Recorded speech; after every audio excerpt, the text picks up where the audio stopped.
Si tu veux réaliser ce fraisier, alors regarde cette recette. Pour commencer, tu réhydrates une feuille et demie de gélatine. Dans une casserole, tu verses 30 centilitres de lait ainsi qu'une gousse de vanille et tu fais bien chauffer.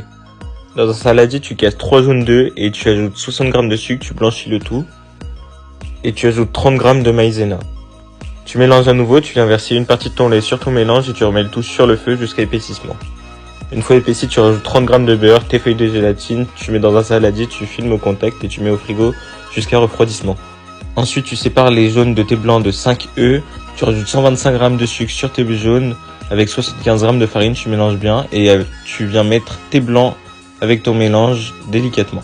Tu mets le tout dans un moule et ça part 15 minutes à 190 degrés. Ta génoise est prête, maintenant tu viens couper des fraises comme moi dans la vidéo. Puis dans un saladier froid, tu viens verser 150 g de crème liquide avec 150 g de mascarpone et tu montes le tout en chantilly. Tu sors ta crème pâtissière du frigo et tu la détends. Tu viens disposer tes fraises comme moi dans la vidéo et ensuite tu incorpores ta mascarpone avec ta crème pâtissière délicatement.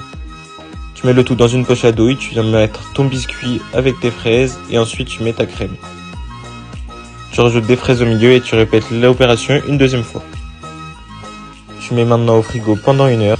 Et pour la déco, tu verses 25 centilitres de crème liquide froide entière 30% dans un saladier avec une gousse de vanille et 40 g de sucre glace. Tu montes le tout en chantilly et tu passes à la déco. Et voilà, c'est prêt. T'as plus qu'à déguster. Et sinon,